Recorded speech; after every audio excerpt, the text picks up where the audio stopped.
Good day.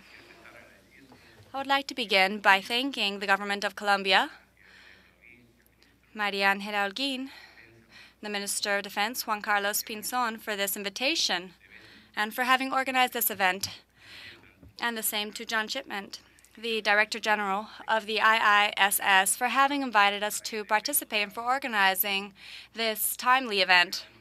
I would also like to greet the Foreign Minister, Gonzalo Gutierrez. Unfortunately, he was not able to join us on this occasion as he would have liked to. The organization of this event confirms the vocation of the countries of the Pacific Alliance to create stronger ties with Asia and to be an important actor in a renewed Trans-Pacific relationship. But it's also a very tangible expression of the growing communication and the exciting perspectives of this organization. Only 4 years has made concrete steps forward towards a closer, deep integration. It has been able to attract various organizations from the academic world, business world, as can be seen in this kind of event. Let's look back into the history, how the process began. The Pacific Alliance was not the result of chance.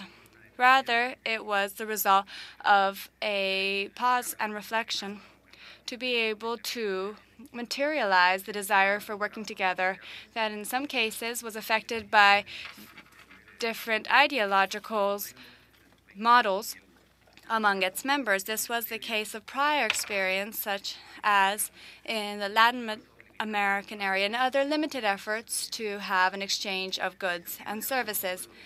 In October 2010, it was formalized in April 2011. At that moment, the President, Alan Garcia, and its foreign minister, who is with us today, was asking themselves why we should resign ourselves to progressing at a slow speed, using existing models. Why not build something that was cutting edge? A core of countries that would combine their economic desires with solid democracies and convene on the best way to insert ourselves in global processes. It is an initiative and a deep integration that was able to promote the free movement of goods, services, capital, and persons. The Alliance of the Pacific has a very singular feature in regard to its origin and makeup. Perhaps it is the first experience of regional integration based on what there is in common and not so much the geographic neighbors, which has been the criteria that in some cases has distinguished these kinds of alliance. This process of deep integration has been taken on by Peru as a state policy. The government of Peru is very committed to its objectives and development. The idea is not to compete with other organizations. The alliance is available to serve this region and those that have inspired the standards that were inspired by the founding members. From its origins, Asia and the Asia-Pacific region have been at the core of the priorities of this alliance. This idea was summed up in April 2011 as one of the objectives that were written out in the Framework Convention of 2011. This expresses the shared vision of the member countries to have closer ties with the more dynamic trends of commerce and investment in the world. And it's also a reflection of the combination of the paths that have been covered by the 4 countries of the alliance individually in different moments through various means, facing towards the Asia-Pacific. In the case of Peru, this projection was done more than 25 years ago. In the diplomatic scene, they established embassies in Malaysia, Singapore, Thailand, and commercial offices in Taipei and the consulate in Auckland, and they opened embassies in Philippines and New Zealand, contributing to bringing closer ties with these countries. And there was a progressive increase in the trade and investments. And parallel to this diplomatic presence, Peru began to work towards the PBEC and then the PEC and the work groups of APEC so that it could later fulfill the aspiration of becoming full members of APEC. This process came together with signing multiple free trade agreements with important commercial partners in the region, China, Korea, Singapore, and Thailand, as well as agreements for the promotion and protection of investment and treaties to avoid double taxation. Soon we will have negotiations with India and then Indonesia, and Peru participates actively in the ambitious agreements of the Transpacific, and it should allow for a privileged access to Brunei, Malaysia, Vietnam, Australia, and New Zealand. All of this progress that has been made does not mean that Peru has neglected its relationship with other partners. More than 25% of our foreign trade is covered by FTAs, which includes the United States, Canada, the European Union, and other regional agreements with Latin American partners.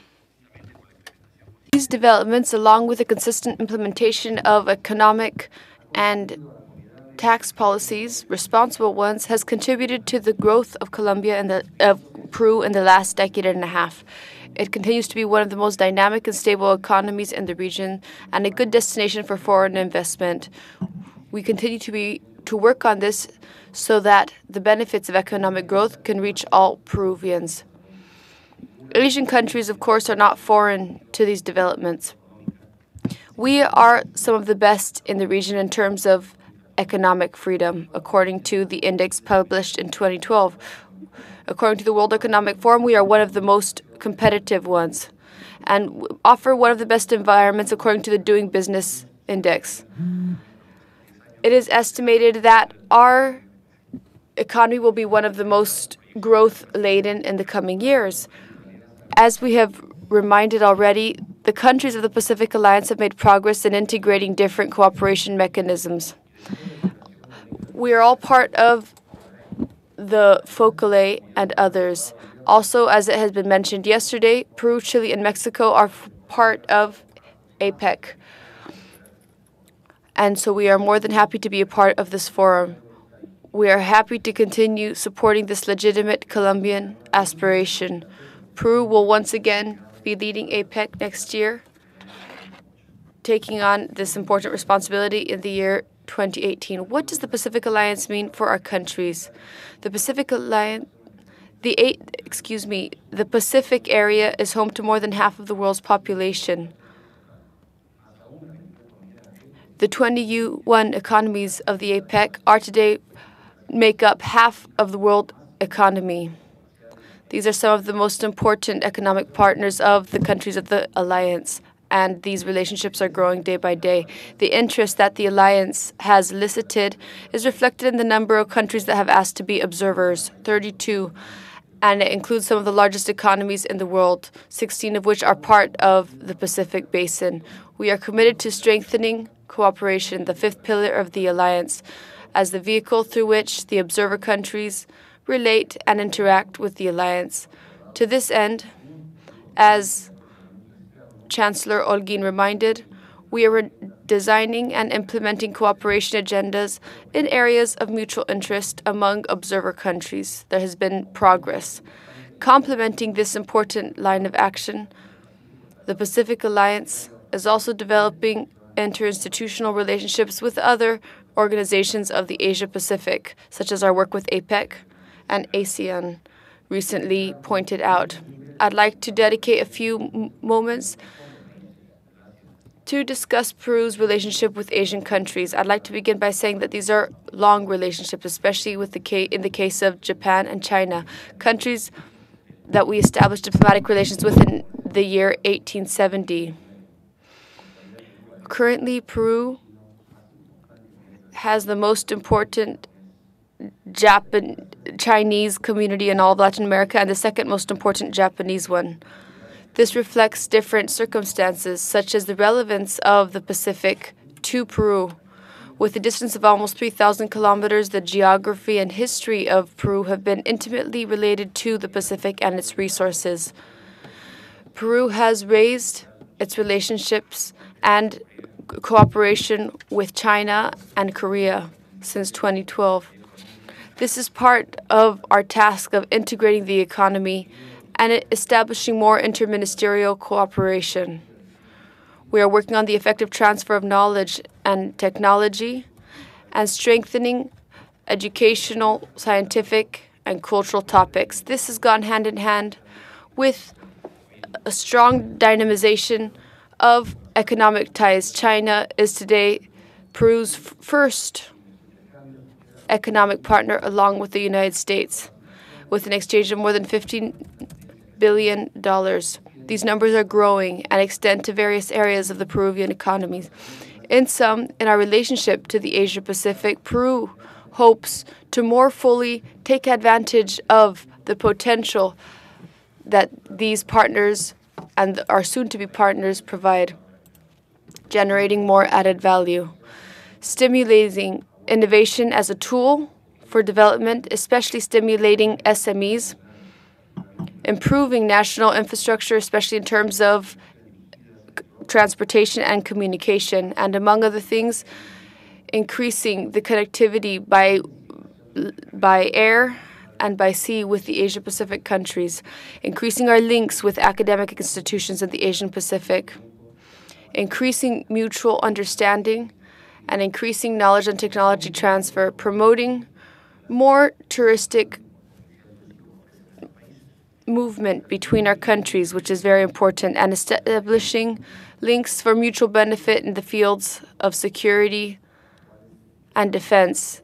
This has happened with countries such as Korea, with whom we are producing fighter jets and training jets. We expect for there to be more progress too. So encouraged by John Chipman's comment with regards to my experience as ambassador in Australia, where I was ambassador from the year 2005 to 2010. In fact, here I've come across some of my old friends, including the then Australian and Latin American Business Council, the director. It was difficult for us, although we did it very enthusiastically.